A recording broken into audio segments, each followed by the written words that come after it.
Et l'enfant est complètement déconnecté de ses émotions, un peu comme un automate, et du coup on peut lui faire faire ce qu'on veut. Et ça peut être aussi pris pour un consentement.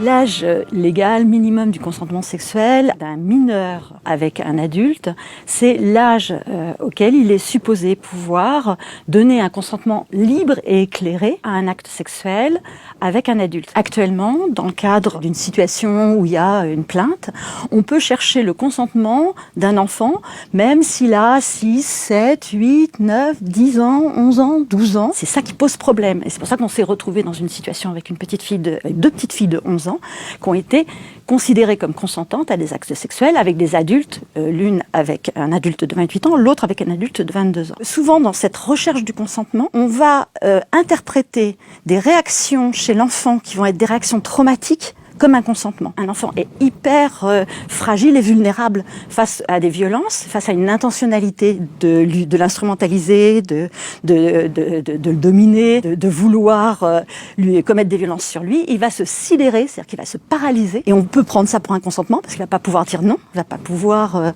se défendre. Et puis, très rapidement, après la sidération, il y a une sorte de tsunami de stress et le cerveau, en fait, fait disjoncter le circuit émotionnel pour pouvoir survivre à ce stress extrême. Et l'enfant est complètement déconnecté de ses émotions, un peu comme un automate, et du coup on peut lui faire ce qu'on veut.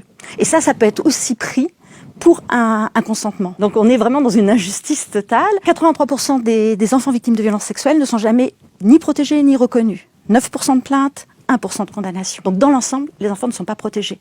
Donc il faut agir aussi pour pouvoir les protéger.